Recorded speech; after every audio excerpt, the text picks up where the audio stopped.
Hello folks, I am back yet again for another review, and today we're taking a look at this Walters Proto 2000 limited edition, supposedly F3B unit locomotive. This is in the DNRGW paint scheme.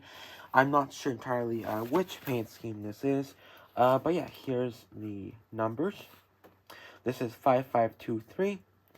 I paid only $164 for this locomotive, which I still don't think is a bad deal. I think that's pretty good for what it is. As far as I can tell, these are still pretty good detailed units. Although this is before, I guess I've got my MTH ones. So yeah. Alright, let's open this up here. So for those who are wondering, this is DNRGW 5523, and the product number is 920-48234. This was original price $224, but I guess was reduced till to $164.95, all in Canadian dollars. This locomotive is new enough that it actually has the wrapping on the box still. But alright, let's open this. This is a 2008 model, by the way. So my ballast is on the box. So ignore that. So here's the manuals. I always liked how Proto 2000 or Walters Proto made their, made their manuals. I think it looks great. Personally, I like how you can flip to these and you can get to your stuff easily. Probably my favorite thing about their manuals. But yeah, there's that. On the back, this thing takes a 9-pin decoder. Which is strange, I've never heard of them. But yeah, let's just pull it out like this, because it'll be easier. And, well, one of the couplers fell off. Ain't too good. And, wow, that weighs a ton. Holy, that must weigh half a pound. Jeez. That's actually really heavy. I'm not just saying that. But my finger grease has got on it, so I'll have to get that off. But no, not to worry. I do have JT's Mega Steam fingerprint remover. So as you can see, the diaphragms are sprung. Although this one seems to be a bit stuck. There we go. They're sprung pretty nicely, actually. I like how they go in and out like that. It's pretty nice. And then the other side is sprung too. There are brake hose lighting, yes. There's brake hose, or not, no, it's not brake hose. It's whatever hoses they are, I'm not sure what they're called. But there's hoses. I think these are actual rubber. Those are very stiff rubber. But yeah, they are rubber. And, yeah. Looks to be a bit of a paint chip here on the top. I didn't notice that. Maybe I did that. I'm not sure. I think that might be from my fingerprints rubbing the paint off. I hope not, though, because I did not notice that before. So I think that is from my fingerprints. But yeah, overall, this weighs a lot. I'm going to get a scale here, because I want to know how much this weighs. Alright, with the scale here. Let's see, of course, in grams, because it's a superior unit. 547? Wow.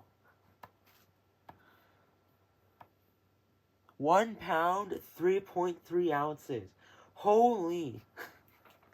That's a lot. Now, just for reference here, here's a Rapido, arguably better looking Rapido FA-2. And it's only 11.8 ounces. Jeez, what did Walters put in these?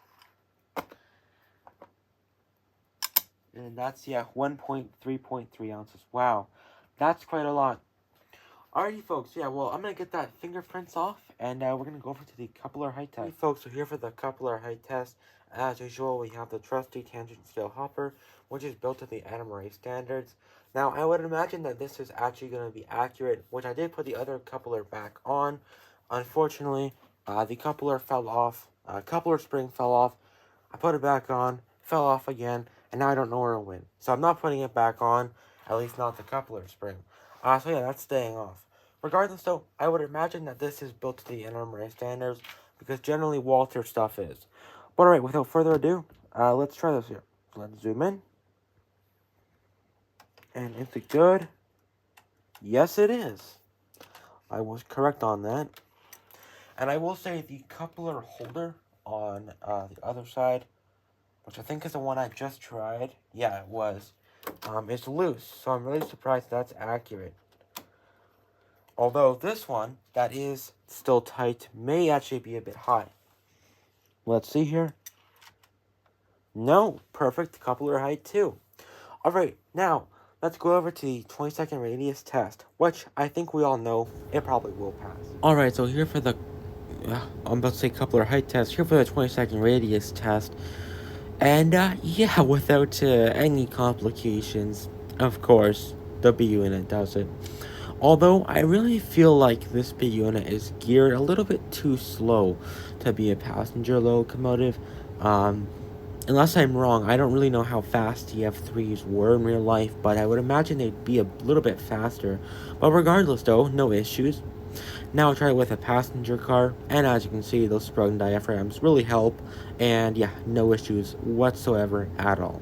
Definitely a great 20-second radius runner if you have those on your layout.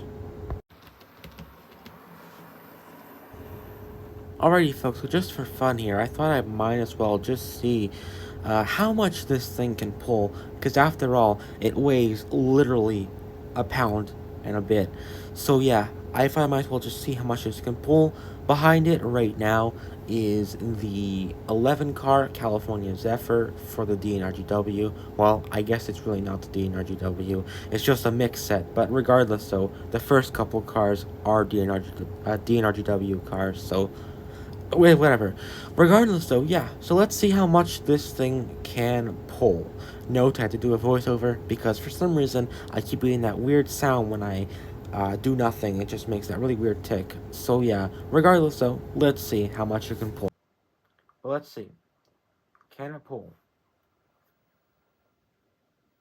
It has a very slow start. Oh, there we go. Oh, it is slipping. It is going. Wow. Just a single B in it. It is pulling this entire thing. But let's see now. Can it go up the grade?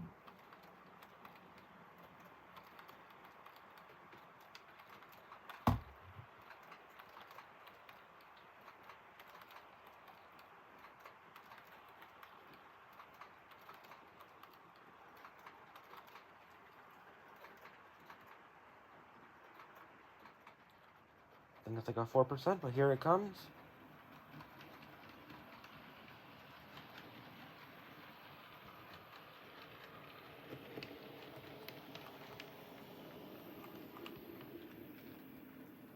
And yeah, it's slowing down. It's still going.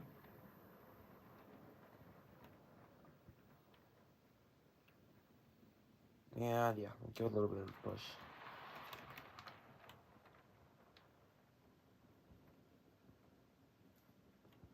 Still going.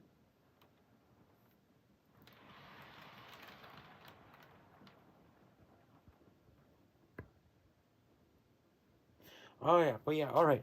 So it cannot pull the entire 11 car DNRGW Zephyr, as after all, it is just one B unit. Alrighty folks, so for today's running session, we're going to be running a mixed, very, very mixed consist, which maybe this could have happened in real life, but again, I doubt it. I doubt a Canadian Pacific locomotive would have made it down to the DNRGW, but hey, who knows. Regardless though, today in the front we're going to be running two Canadian Pacific FA locomotives. Well, I should say one FB and one FA. These are FA2s. Of course, the F3 is not sound equipped. So we're only going to be hearing the locomotives in front, which have the Elco 245s, 255s, I think. I think it's 245s.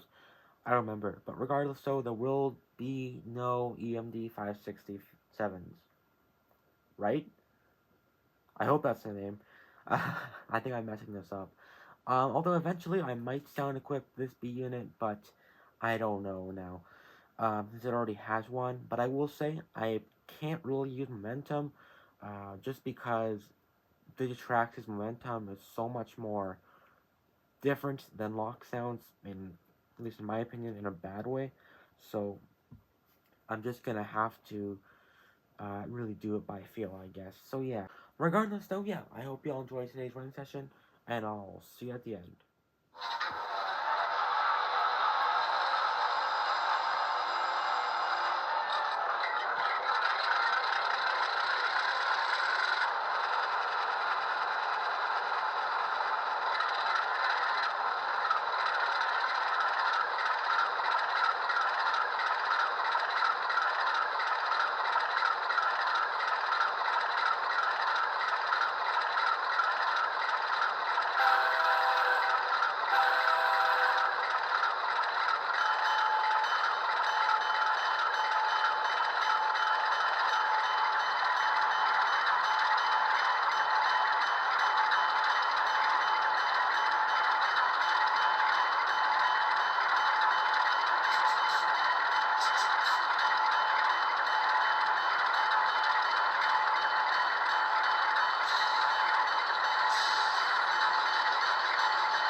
Alrighty, folks, I hope y'all enjoyed today's running session. And yeah, I think this Rio Grande or DNRGW locomotive by Proto 2000 is very good. Definitely worth the money if you can get it for what I got it for. And yeah, I think that's really going to be it for this video. Definitely, if you can find one and you're modeling the DNRGW, or maybe you're just pulling a Zephyr and you don't really care about what locomotives you have, definitely a great option. Although, I will say there are a couple things I would have changed. I'm not sure if this was really a thing in 2008, which again, I was only born in 2008, so I wouldn't really know. Regardless, though, um, these locomotives, they have 9-pin decoders. Would have been great if these had 8 pins, or something else, because to replace this decoder, then I would have to replace the entire board, unfortunately. So that would be quite a chore, but at the same time, it's not really that difficult. But yeah, regardless though, I think it's still a great locomotive and definitely worth your money. Alrighty, folks, thank you all so much for watching, and if you can, please like and subscribe, and I'll see you in my next one. Goodbye, folks.